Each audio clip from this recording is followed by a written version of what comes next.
All right, we have got a fairly jam-packed session for you today, so I'm going to get started um, pretty quickly. Now, a really quick note, just housekeeping wise.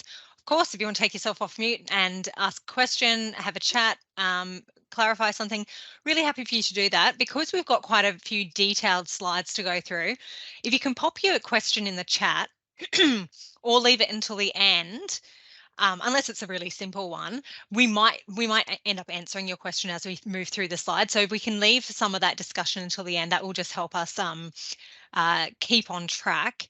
And yeah, really happy for this to be participatory. So yeah, put your comments in the chat, any questions you've got, really happy for you to do that as we go through.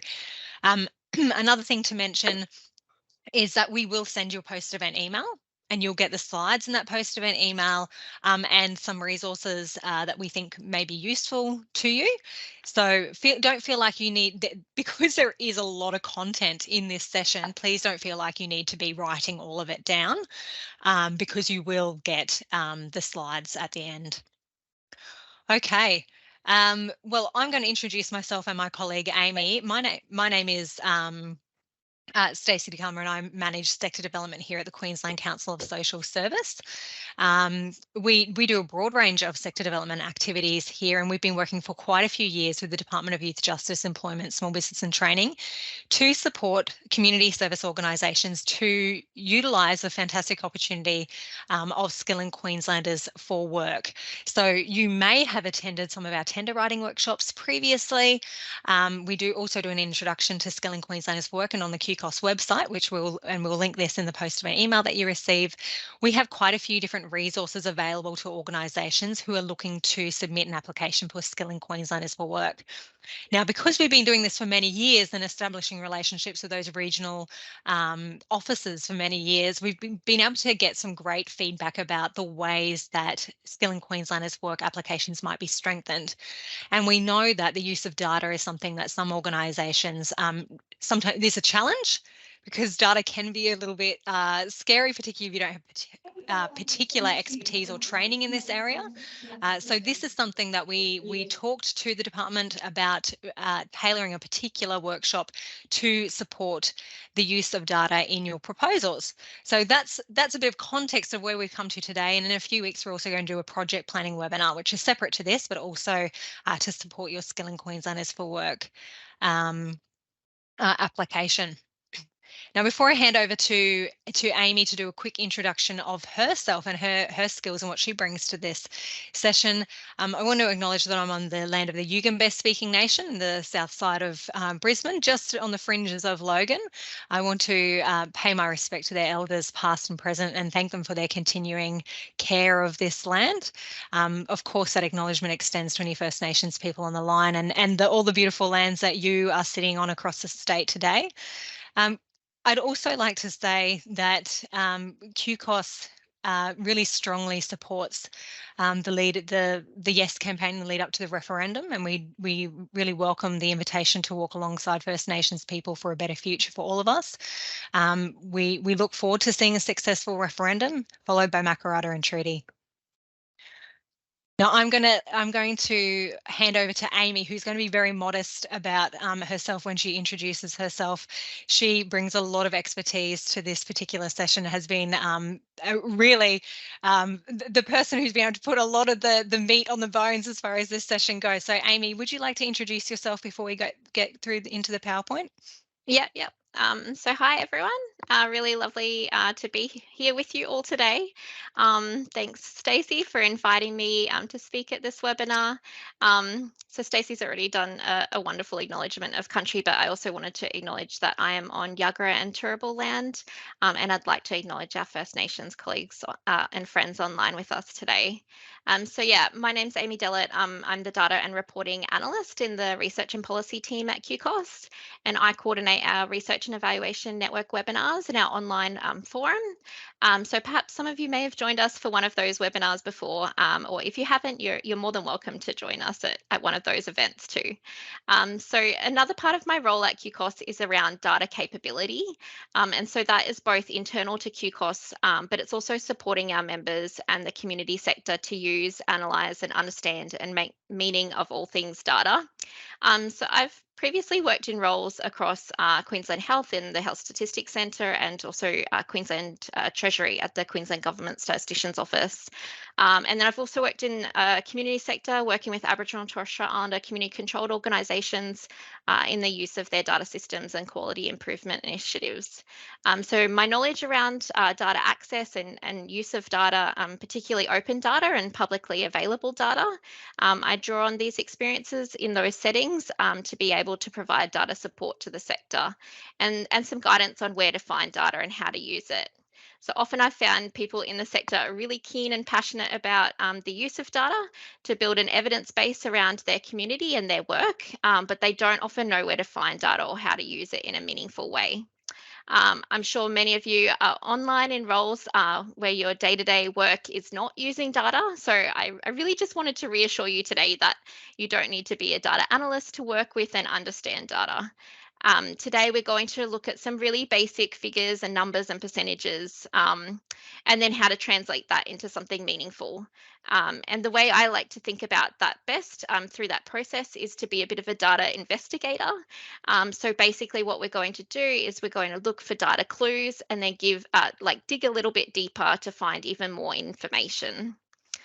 So I was in a meeting last week as well where someone described themselves as a data translator, and I really like that concept too, where we're finding and taking the right data and then translating it into a language that anyone can use and make meaning of. And because sometimes the language around data that is used is particularly by government, it can be a little bit confusing unless you understand that language. So it's really helpful to understand some basic concepts around data definitions and methodologies. So yeah, that was quite a long intro, but I will hand it back over to Stacey and she can introduce the topic a bit further. Sure. Thanks, Amy. Okay, so I'm sure quite a few of you on the line are getting ready to start putting together your Skilling Queenslanders for Work application. And we know that evidencing those proposals with data is really what sets your application apart, particularly in quite a competitive funding round. And you will be able to apply much of what we talk about today to any funding applications you're working on. So this is a bit of a summary of the session today. We're just going to spend a bit of time talking about the importance of evidence-based funding proposal. So why is using current data really important in any of the funding proposals you're putting together? Amy is going to walk us through some of the open data sources that are probably most frequently used for writing a proposal, such as Skilling Queenslanders for Work. We're going to talk about using data and interpreting that data, and also we'll go through an example of using data in a quick project summary. So that gives you an outline of how we're going to move through the content today. Thanks, Amy.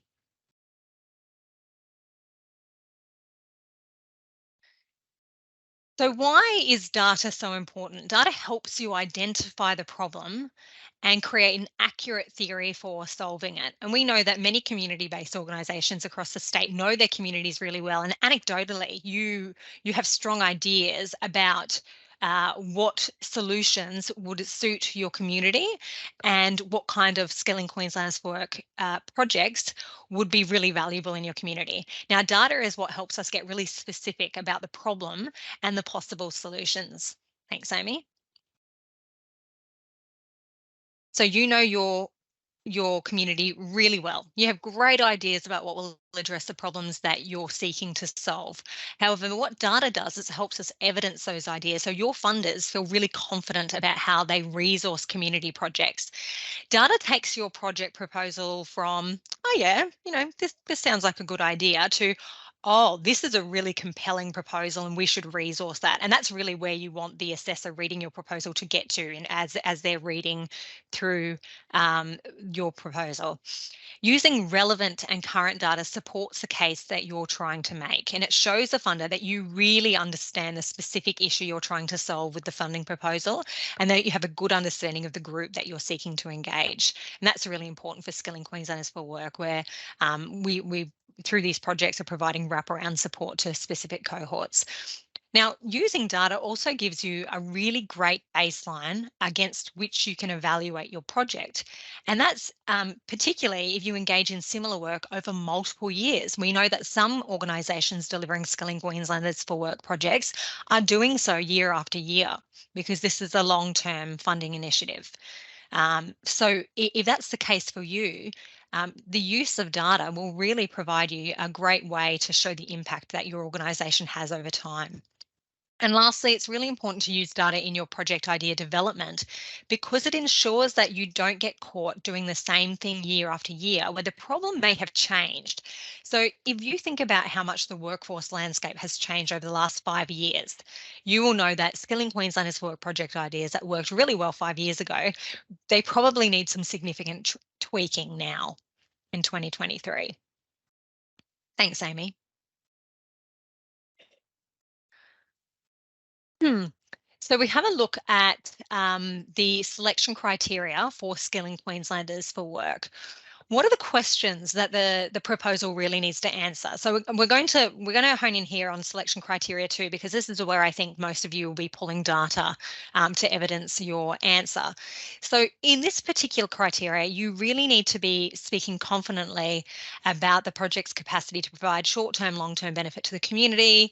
You need to be evidencing your community presence. You need to be talking about what the community benefits will be and what the level of need is for that particular project in the community, and how the project aligns to the local labour market needs and employment trends. So participation rates, unemployment rates, industry growth. The department really expects the organisation to have researched their local labour market.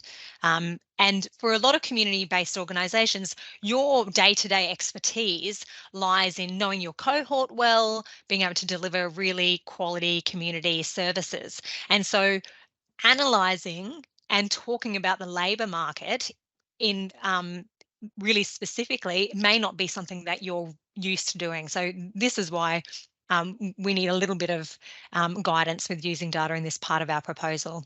Thanks, Amy.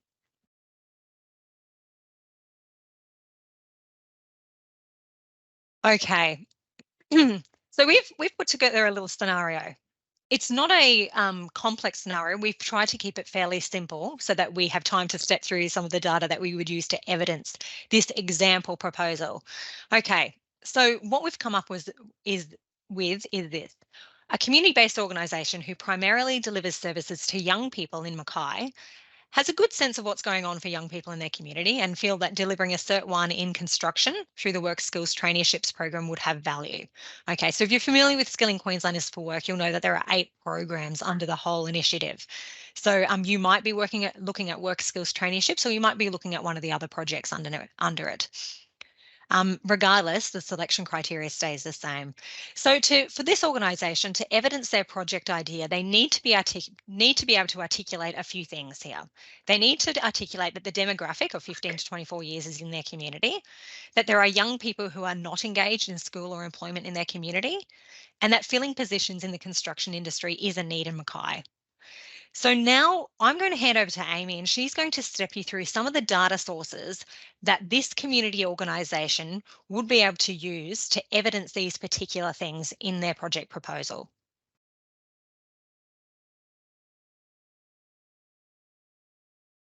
Okay, thanks, Stacey. Thank you. You've done a wonderful job introducing the topic, and which is, all about using data in grant writing and funding applications and why it's important. So, like Stacey said, I'm going to take you through step by step of what using data for your grant application looks like. And these steps can act as a guide so that you can go back through this process and do it again yourself.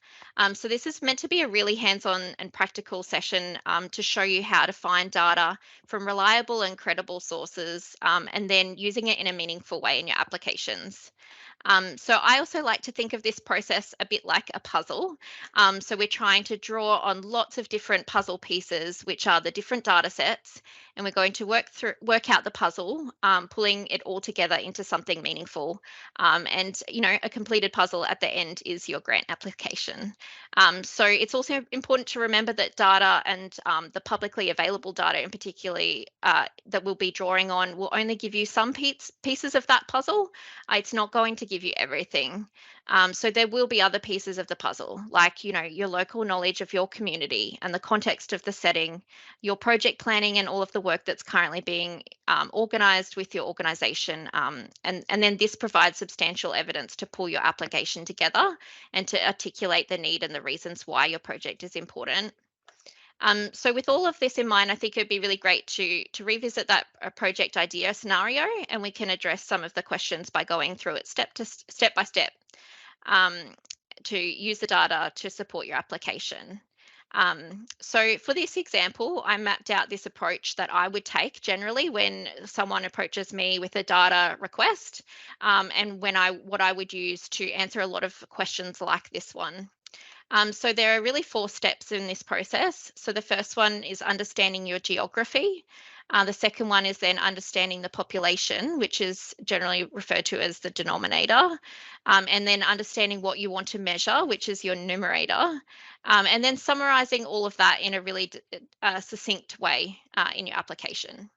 So as you go through these steps, also keep in mind maybe a comparison community, so it gives context to the data.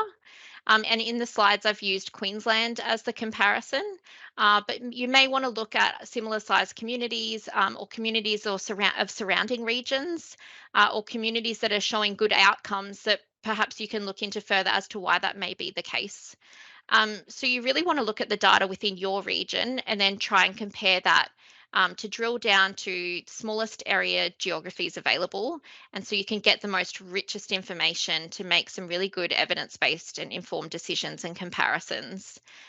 So you may also want to compare and contrast any changes that occur over time for that baseline comparison, what Stacey was talking about. So step 1 is really all about understanding your geography. And I would say that this step is often potentially overlooked because it seems so straightforward. My region is Mackay. But actually working with data, and once you understand what the data looks like and the language of the data, it's really important to get this step right. So I'm going to share with you the best tools and resources that will support you to understanding what the data for your community looks like and how it's defined, and then to be able to access the right data for your needs and your funding application. So what you might initially think of if you're already providing services to your community is that that's your service footprint, I guess you could say, the geography. For First Nations communities in Mackay and the Yuwi people, they may know this land as Yuwi country. So everyone's understanding of place is different, and it may not translate and be the same as language used in the data. And so if there's anyone online in Mackay today, I apologize if I've got that language a bit incorrect, but yeah, feel free to correct me on that. So how data is collected and collated and shared is often very different. And like I said, there's a very specific language used in understanding that. And then once you have this step, everything else, in my opinion, will make more sense. So it's probably the most important step to really understand the data you're looking for and accessing. And telling an accurate data story of your community. And then step 2 is around understanding your population. So how many people live in your community? And then also the target population for your program. So in this case, it's the 15 to 24-year-olds. It's also good to know the total population, and then you can work out what the proportion of the 15 to 24-year-olds and what they comprise of. If you wanted to look at different subsets of your community, like only females or the population of your First Nations communities, then you'd also look at that in this step as well. And then step 3 is around understanding what you want to measure. So it's all about understanding and help that. Sorry, if anyone's not on mute, if they could turn themselves on mute, that would be great. It's just a bit of background noise. Yeah, I just did a check, Amy, and I can't see anyone that is on mute, so I'm wondering if it's coming from in the office. It's a ghost. No, I'm in a private room, so it's not me. Yeah. That's okay. That I'll is a keep bit going. strange. So step 3 is really understanding what it is you want to measure. It helps you work out things like, whether your project idea aligns with the needs of the community or understanding the context of the service delivery area better. And these data can also be used as baseline data. So this step takes some time, the step 3, to flesh out exactly what the best measures are or should be that you want to use, or what the closest measures are to inform your application and the project and whether it's viable. So these measures are often the ones that you want to align to that selection criteria too, which Stacey was talking about.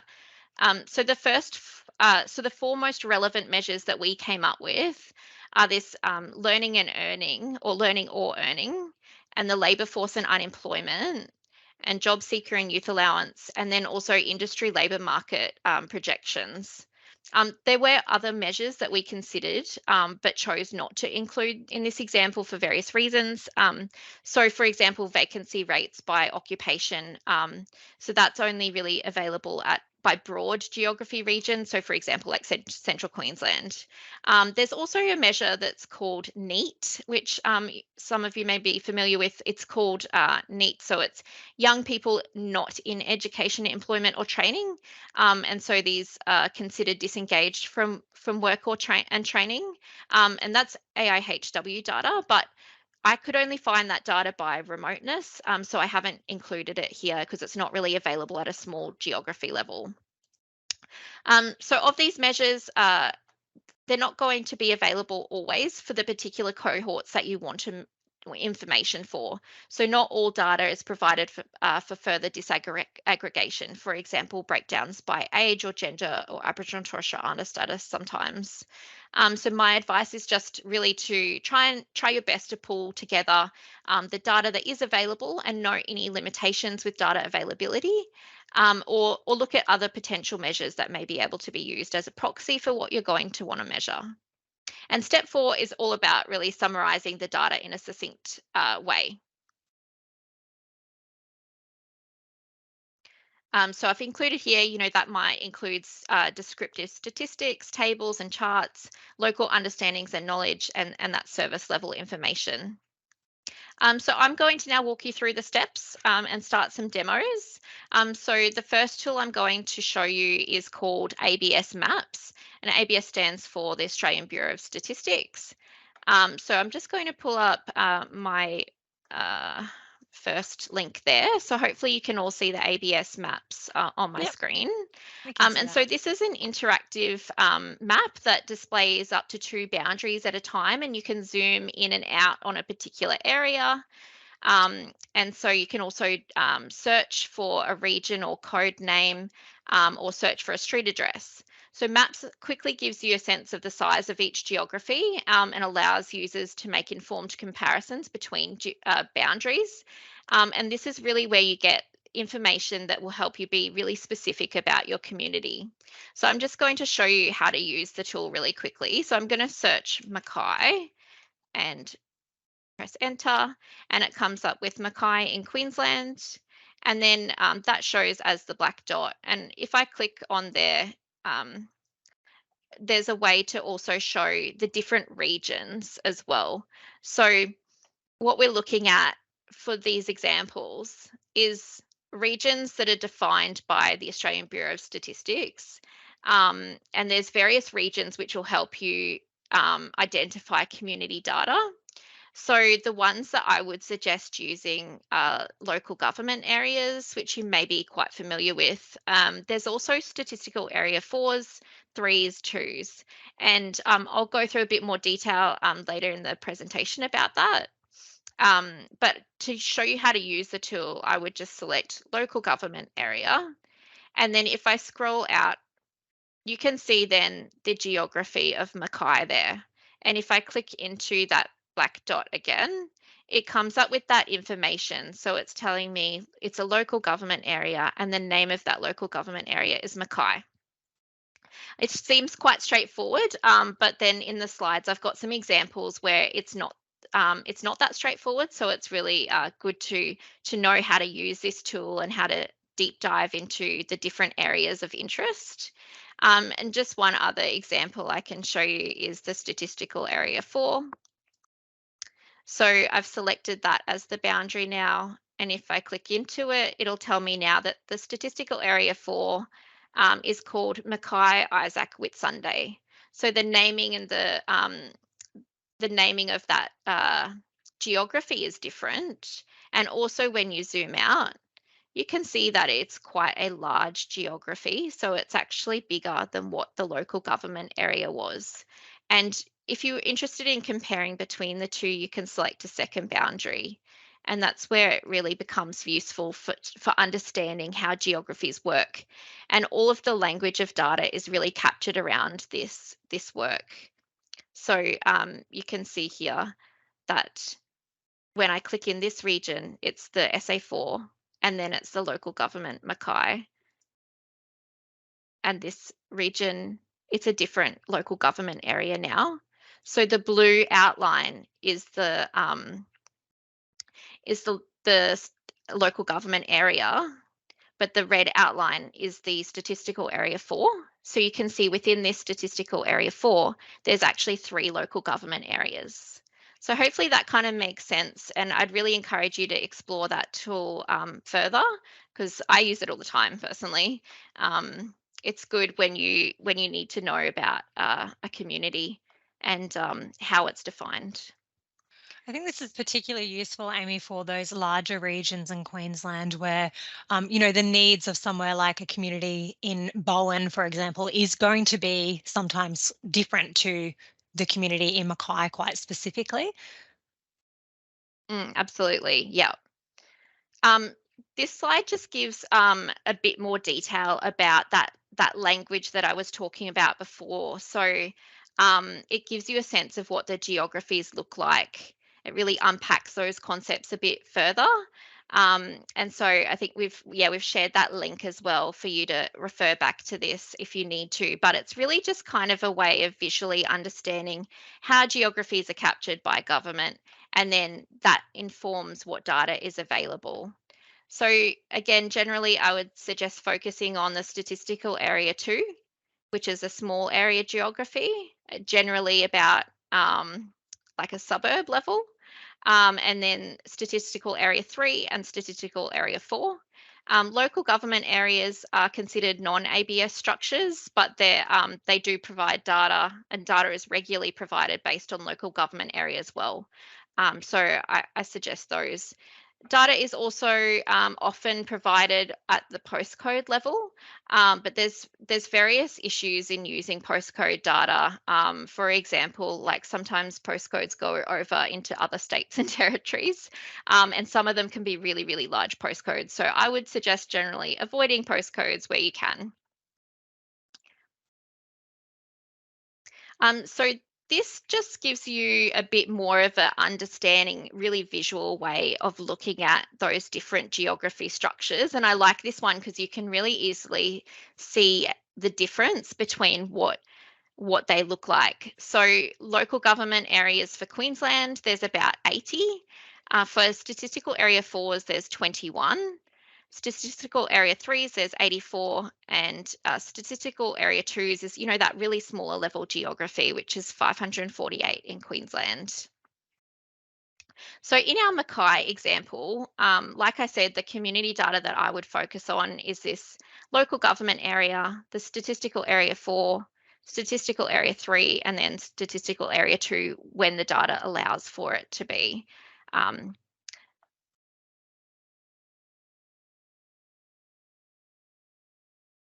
So I also included, I just wanted to mention, even though I guess the language, the naming conventions of these areas are quite similar, the structures are really different. So it's a really important step to get correct.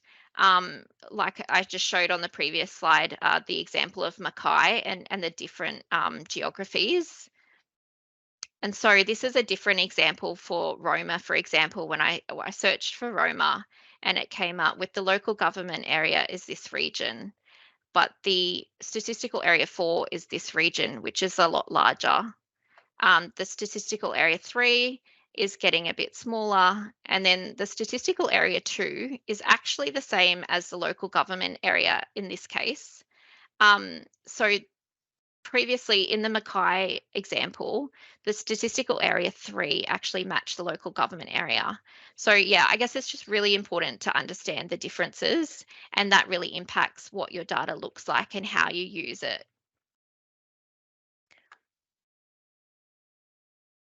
So the next step, I just wanted to bring that back again to say, um, we've covered off step 1, and the next step is really about finding your population data. So there are a number of different tools you can use to find this information. These are 5 of them if I go here. But there are many others, to be honest. So most of these tools will give you the information that you're looking for, and they're reliable data sources. So you just need to reference them within your applications. And if the information isn't exactly what you're after, then try the other tools. So in these profiling tools, you can find other data based on gender, on age, on Aboriginal and Torres Strait Islander status, etc. It's really a matter of searching and some investigator work to find exactly what you're after. So I selected these sources because they are quick and really relatively easy to use, and also incorporating the visual component of the data too. So when you select the geography of interest, hopefully that makes a bit more sense when you're first using this activity. When you go through it, you can see in these profiling tools, you select the area of interest, and I'll take you through that an example of using these tools as well. So for the Mackay example, I'm going to be using this second reference source data listed here, which is the 2021 Census All Persons Quick Stats. And Quick Stats provides high-level snapshots and summary tables of an area's key characteristics, such as family makeup, age demographics, engagement in education and cultural diversity, but it will also really give you just the population data that you're after. So for the Mackay example, we want to find the numbers of people in Mackay. We want to look at the age group breakdowns and the number of people in Mackay who are the 15 to 24 years of age. And so we know our population of interest, and then we can also work out what we want to know, the total population, so we can work out a percentage of that as well. So I'm just going to start the next demo to show you how to find this population data. So that's the second link here. So as I said, I'm using the Census All Persons Quick Stats. And so in this example, I'm going to show you how the Quick Stats gives me a breakdown for the Mackay, Isaac, Whitsunday SA4 region that we just found before. And then select the correct SA4 region, because I know that the SA4 region is now called Mackay, Isaac, Whitsunday rather than just Mackay. A quick note for those who do have multiple screens. I know some of you do. We're looking, if you would like to follow along, the links are in the chat, and we're looking at number 2 at the moment. Thanks, Stacey. Sorry, yeah, there's a lot to get through, and it's a bit jumping back and forth. So hopefully everyone's following along. It's sometimes just an easier way to learn if you're able to follow on yourself while you're doing it. Yeah, absolutely. So this quick stats tool is exactly that. It gives you quick statistics. So I'm just going to search. My link already took me to Mackay, but you can just do a search for any region. So if I search Mackay, it then gives me all of the different geographies that we've just talked about. So it's saying statistical area level 4. It also comes up with Mackay, these other regions, so the local government area data, and then statistical area 3 as well. You may want to look at that if that's your, it depends on how you define your region and your catchment or your service delivery footprint, basically. So so select Mackay, and in this example, I'm interested in the statistical area 4. So I'd select that one. It gives me that visual representation of exactly what the geography is that I'm looking at for Mackay. And then I would just scroll down to find the population numbers. So again, you can search it for local government areas or SA3s. So for the Mackay Isaac Whitsunday SA4 region, there's 10,398 people that are 15 to 19 years. So that's just this figure here. And then there's 10,543 in the 20 to 24 year age category. So basically, I would just be summing this figure together to get the total number, which is 20,946 people aged 15 to 24.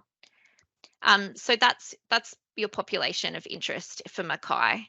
And then if you wanted to calculate the percentage of the, like, what proportion that makes up of the community, you could then find just the total number for Mackay, which is 180,894. So I would calculate that as a percentage. And so yeah, so you're scrolling down to find the age areas that you're interested in, the age groups you're interested in, and then using the total number of people as the denominator and calculating that percentage. So then I did, if you're looking at the slides for the PowerPoint, which I'll just switch back to now actually. So you can see those are the figures here that I just extracted, the 15 to 19-year-olds and the 20 to 24-year-olds. And so I did that for the various geographies. So I've included the data for the local government areas. I've included it for the statistical area 4 and the statistical area 3s that are included within that Mackay Isaac Whitsunday area. And then also for Queensland as well. So you can use that tool for Queensland data too. And then the next slide, really, I've just, this is the total population. So it's just a sum of what we just talked about. So it's the 20,946 people aged 15 to 24 years. And that's the total people of all ages in this region. And it equates to 11.6% of the population.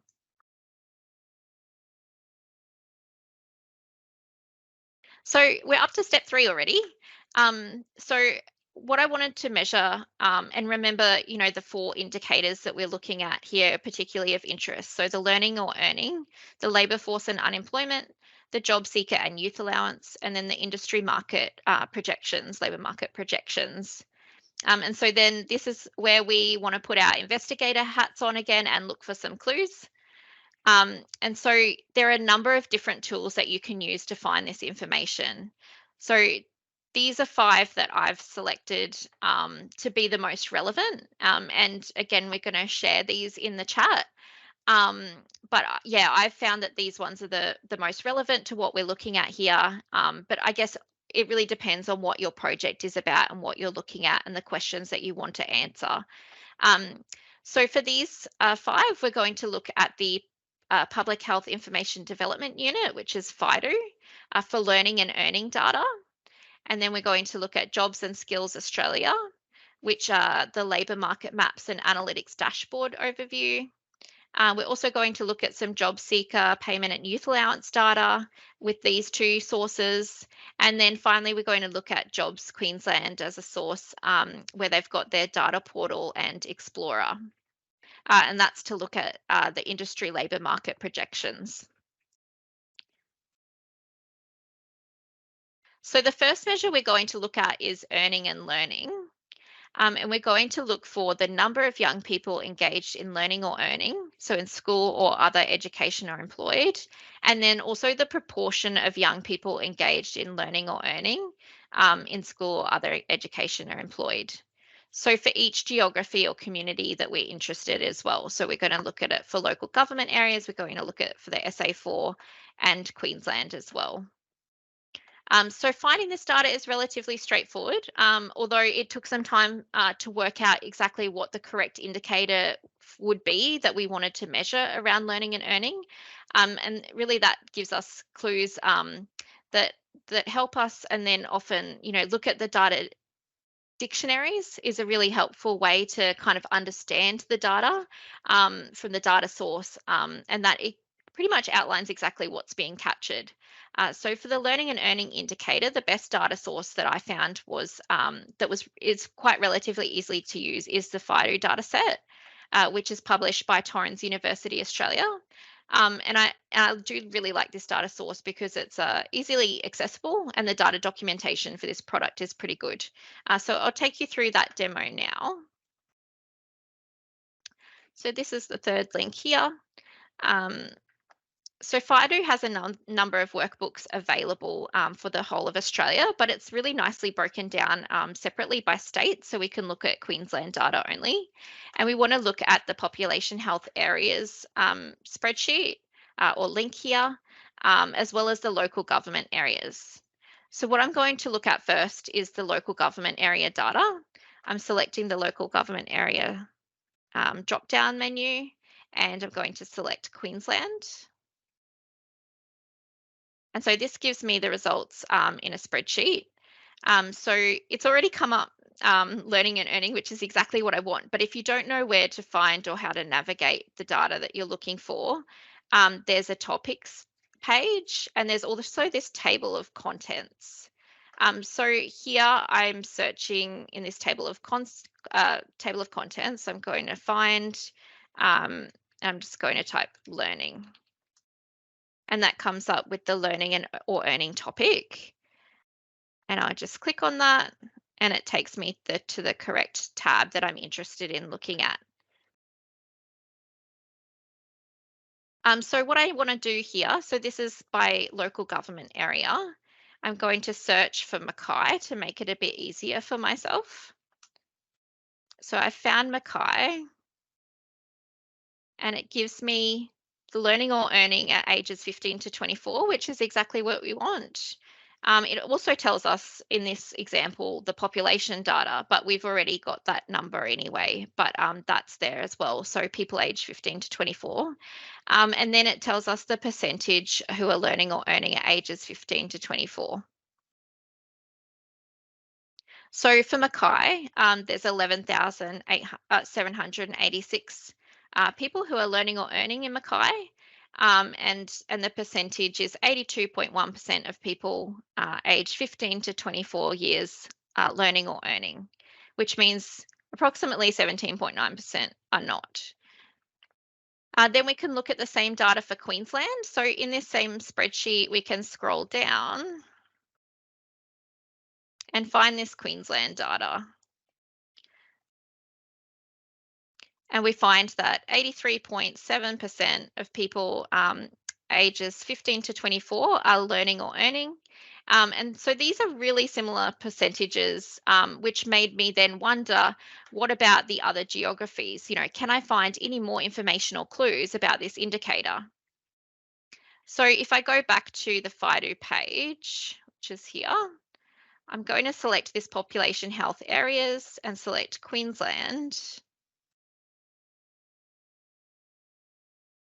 I'm going to select the contents again and search for learning.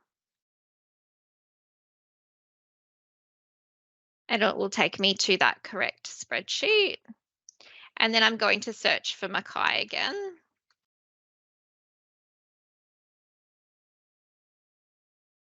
And it's saying that there's a few for Mackay. So actually what this spreadsheet does with the population health areas, it's kind of their own defined regions that the FIDO tool have come up with. But if you scroll down, you can actually find the statistical area 4s and the statistical area 3s, which are sometimes hidden, and a lot of people don't know that this information is here. So the statistical area 4s that I'm interested in is the Mackay region. So it's here, the Mackay, Isaac, Whitsunday.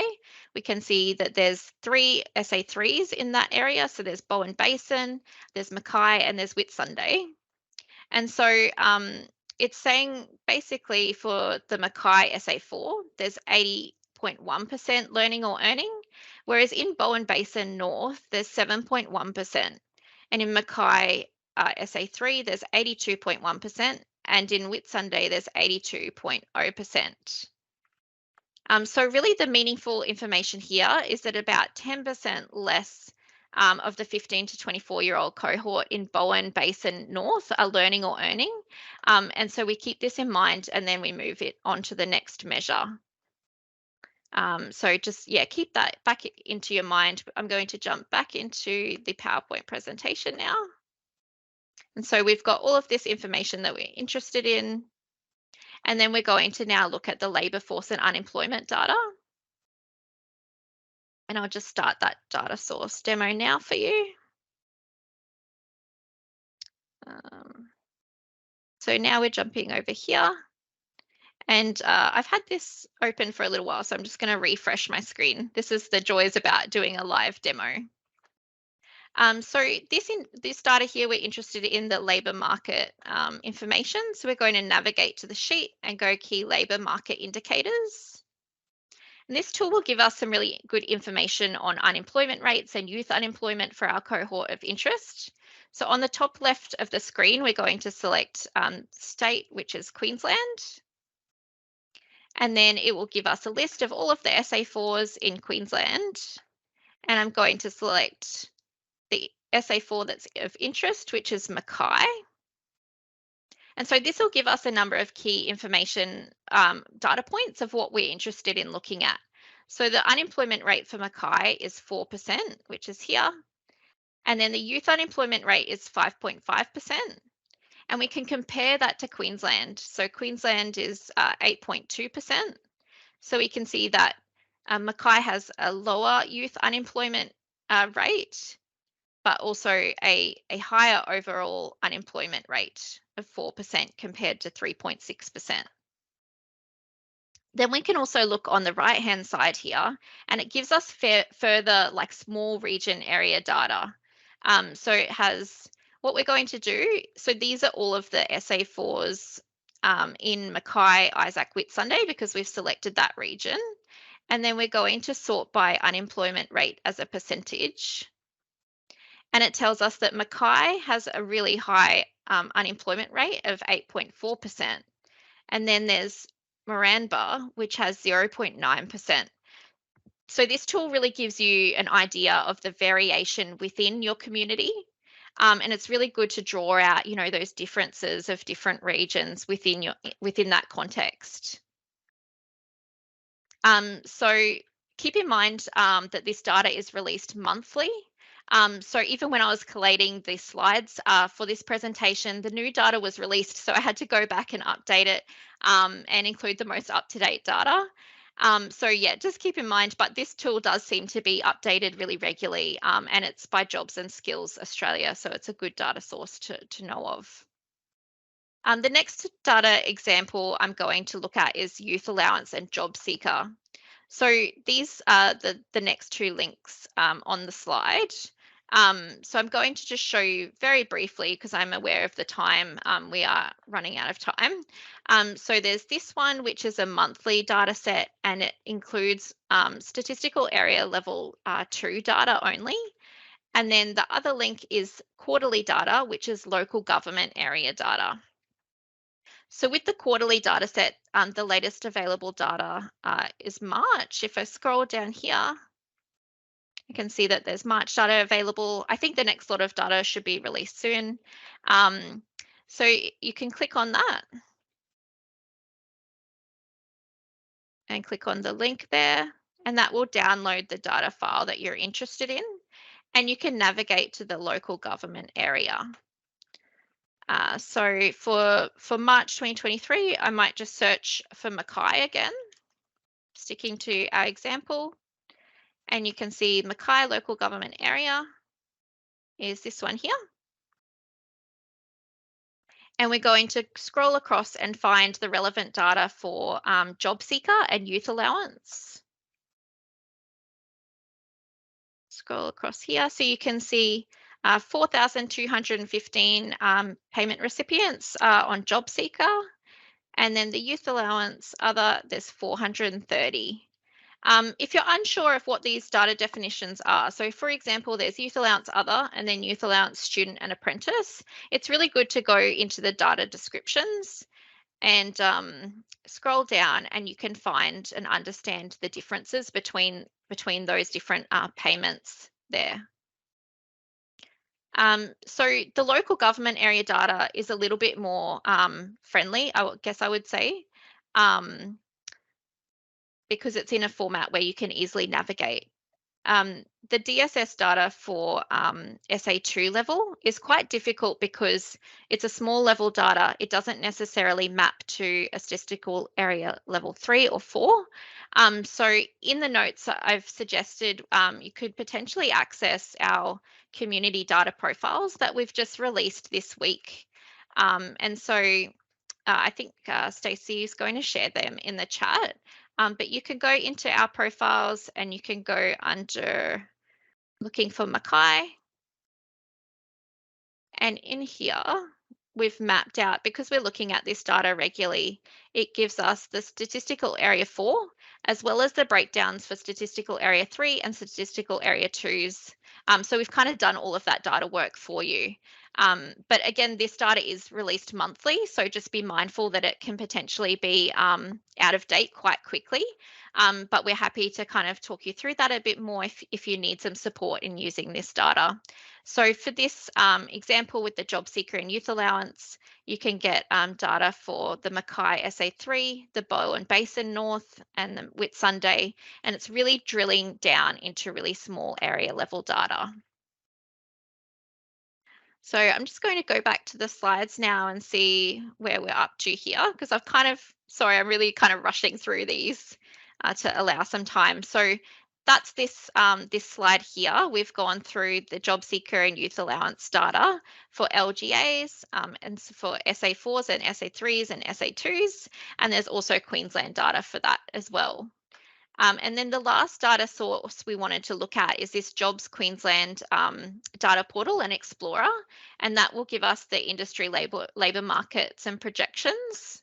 So I'll just pull that last data source up onto my screen, which is here. So there's the data portal and the data explorer, and then there's also regional profiles that might be of interest as well. So for this example, we want to get an indication of the future jobs in the construction industry that's of particular interest for Mackay. So the data source I'm looking at for this information, again, is the jobsqueensland.queensland.gov.au. And I like both the portal and the Explorer, depending on what you want to use it for. So you can use this, the Anticipating Future Skills data portal and Explorer to identify regional jobs growth projections. And it helps you understand the Queensland's future labour market and what that might look like, and what eligible Skilling Queenslanders for Work priority skills might be a good match for your community. And so what we want to know is the total number of people employed in the region to 2024 to 2025. And then this gives us some details about the construction industry and future growth. So on the Jobs Queensland website, we have the portal and Explorer. I'm going to take you through the data portal today, but they're quite similar. So this is what the dashboard looks like. And then there's drop-down options here. So there's a search, select occupation, and then also by industry and by region. They include the projections here, which are based on the 2024-25, but you can actually select the difference there too. Although, given that it's a live demo, it's going to tell me that I can't. But there's also scenarios that you can choose to. I'm going to refresh my page and see if that helps, because sometimes I've found this site is a bit difficult with loading. So there you go. You can see the selection of the drop downs and the scenarios too.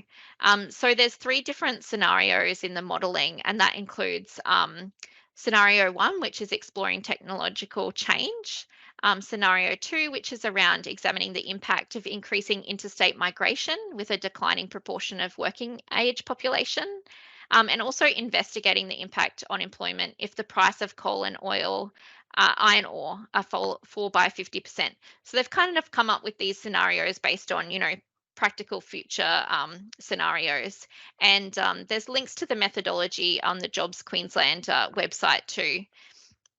So for projections for Mackay, so how we're going to calculate the data that we want, and remember that this is only projections, so there's limitations in that, and they can obviously always change depending on the environment, the situation. So this tool is really flexible to change the year of projections, like I showed you, and so I'm going to keep it at 2024, 25. And so what you want to do is select your region of interest, which in this case, it's Mackay, Isaac, Whitsunday. And then that applies to the data. And then also what I'm going to do is select the industry, which is construction, as the drop down. So this gives me the total projected employed persons in the construction industry. And that number is 7,287 for the Mackay, Isaac, Whitsunday region. It also tells you here as well the selected employment here because you've applied those filters. And then what you might want to do is unselect it for Mackay. Unselect it for all industries. So unselect the construction. So you just want to know total employment for all industries across the region. And that will give you 109,032. And then you can calculate the proportion of the regional workforce who will be employed in the construction industry. So the percentage of regional employment, which it will be 6.7%. So 6.7% of the region will be employed in the construction industry. And then of that, you might want to calculate the percent of, sorry, I did the 6.7%. Oh, it also tells you employment growth in the region. So if I select that construction selection again, it'll say 4.4%. And the net new jobs are 310 for the Mackay, Isaac, Whitsunday region. And then in the slides, I did that for Queensland as well. So you have a comparison. So there's other ways to look at the data as well, but for time constraints, I'm probably not going to go through it. So you can select it by occupation as well. There's major and sub-major categories in there, and you can select them based on it just jumped over, based on the occupation of interest. So I've shared all of those links in the slide again. So I'm just going to go back to the PowerPoint now and really kind of pull it all together for you. Stacey, are you happy if we go a little bit over time? Is that okay? I think it's important to finish it, so that's fine. And look, for anyone, I know those who might have something they need to go to right on the dot, we'll record until the end and you'll receive that. So we'll just keep going. Thanks, Wonderful. Amy. Apologies, everyone. I'm so sorry for going over. So really, we're just kind of pulling it all together now. So we're kind of saying, all of the data that we found, this table really summarizes all of that from those exercises, which can now be used in our grant application. So we found data on the demographic in the community, so young people at 15 to 24 years. We found data on young people engaged in learning or earning. We looked at unemployment in the community, and then the job seeker and youth allowance recipients in the community, and then that there is the work in construction, in the construction industry, and we got that data from the Jobs Queensland portal there. So when you look at this overall, it's kind of nice because you've got the local government area data, you've got the statistical area 4 data, and then you've got the Queensland data. So based on this data availability, I would generally suggest using the SA4 data rather than the local government areas, just because there's a few missing pieces with that local government area data. And then what I would do lastly is just really think about any bonus data that helps to refine the project. So depending on how much flexibility there is in defining the project, you may want to then go back and revisit your project and refine your idea based on the data that you found. And this is where comparing data within regions can really help. So for the example for learning and earning, Basing the project in Bowen Basin North, the SA3 region, might be a particular area of interest or of value because there was that lower proportion of youth 15 to 24 years learning or earning. And then what I would do is then go back into that first tool, which is the mapping tool, and look at, well, what are the SA2s in that statistical area 3? And they are Collinsville, Bowen, Clermont, Moranbah, and Broadband Sound, Nebo. And so we don't have data on SA2 for the learning or earning, but we do have it for the unemployment data. So we know that there's a large variation in unemployment within Mackay SA4 region based on that, SA2, there was a range between, so 8.4% unemployment in Mackay SA2 to 0.9% in Moranbah SA2. So when we're thinking about our project and what we have the greatest impact for Mackay, we could take that approach of targeting the areas with the high numbers of unemployed persons or areas with a high percent of unemployed persons to inform and refine our project. So Mackay SA2 had 8.4% unemployment, Collinsville had 4.2% unemployment, and Bowen had 4.1% unemployment. And there's really high numbers of people in these SA2 regions as well.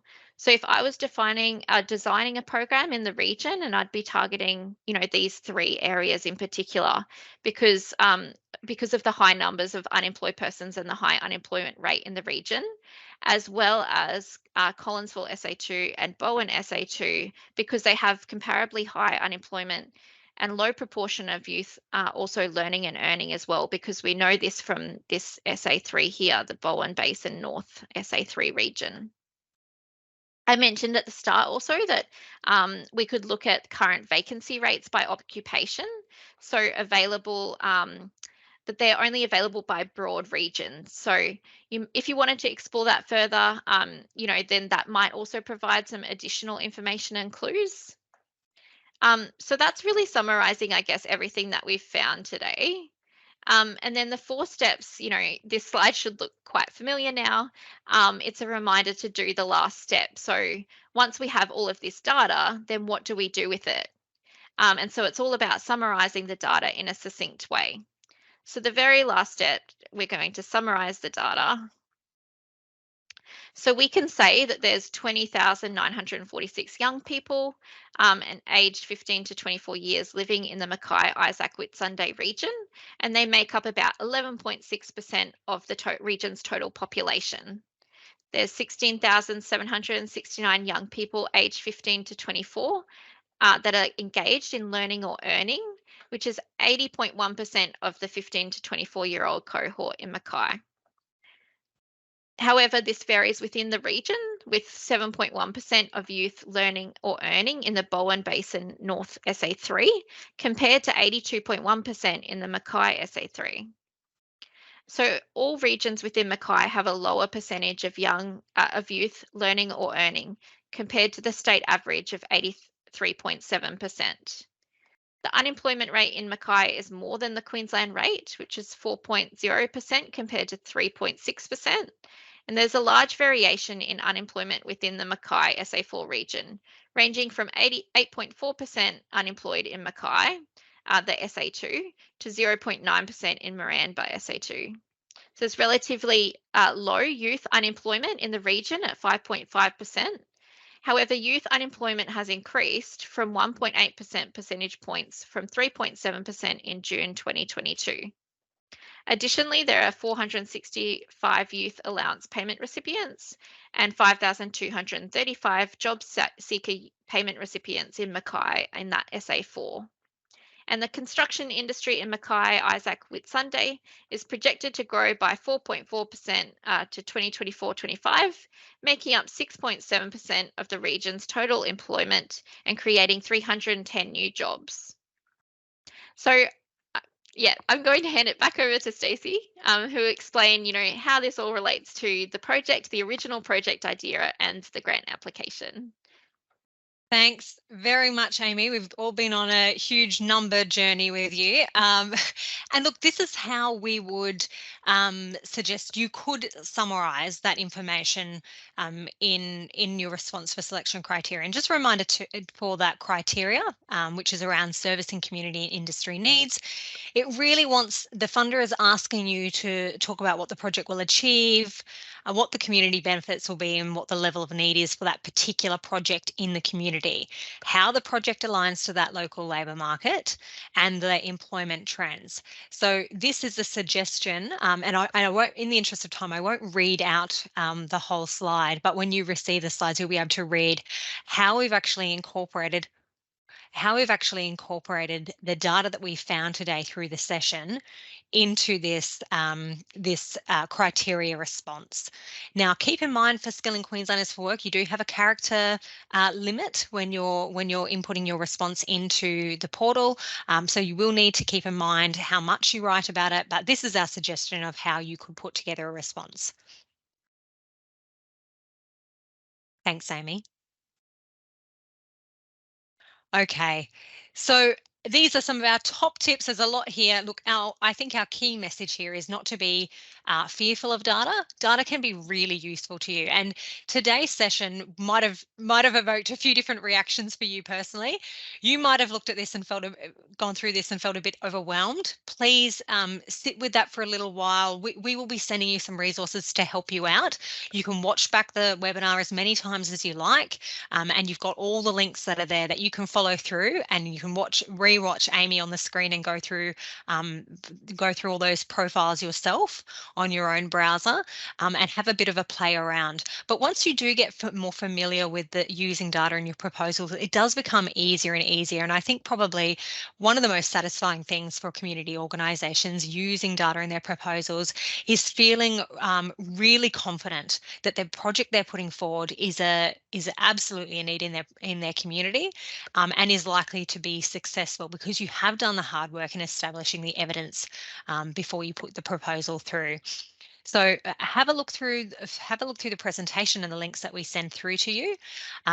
When you're using data, make sure you compare data within your region, identify local data whenever you can, and make it quite specific to your community. So remembering Skilling Queenslanders for Work is intended to be a place-based initiative, which is projects tailored to your specific community. So try and be as specific as you can with the data that you use.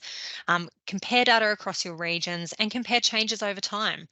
Focus on that target cohort you want to work with, and use the dictionaries available in the tools to help you understand what the different language and labels might mean on the data you're accessing. Make sure you update data. So if you are putting through a new proposal in another round of Skilling Queenslanders for Work, make sure you update that data that you've used, and use our list of suggested open data sources. I think that will be really useful to all of you. Thanks, Amy.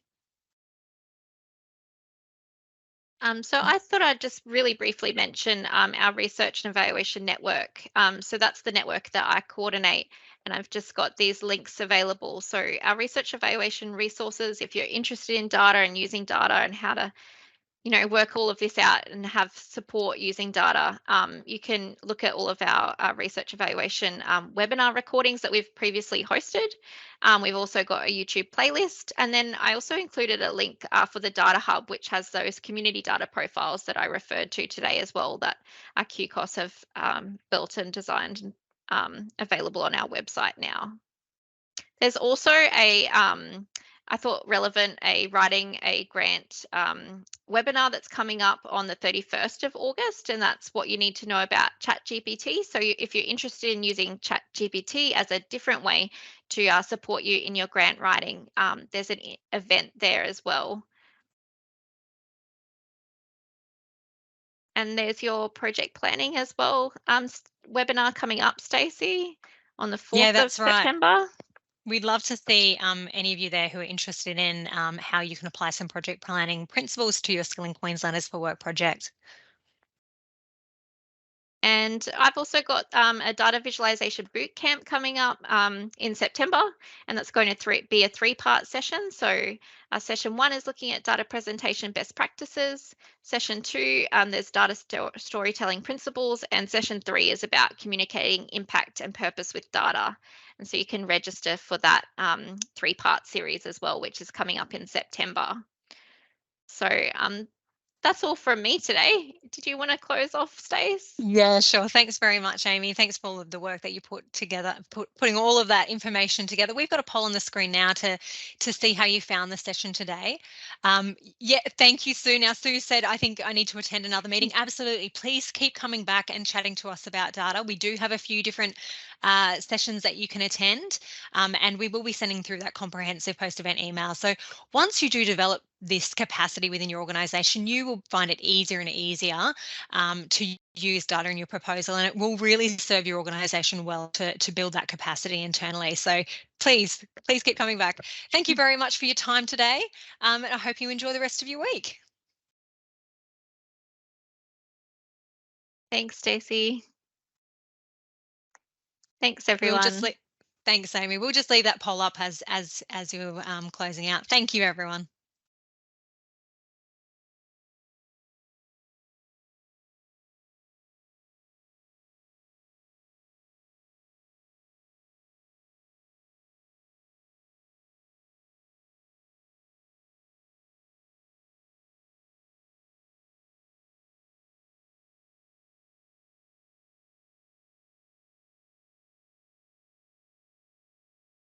There was a lot to get through, Amy. You did well.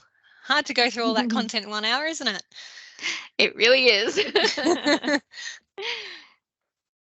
Thanks.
All right, I'm going to jump out of this presentation now too. Bye, everyone.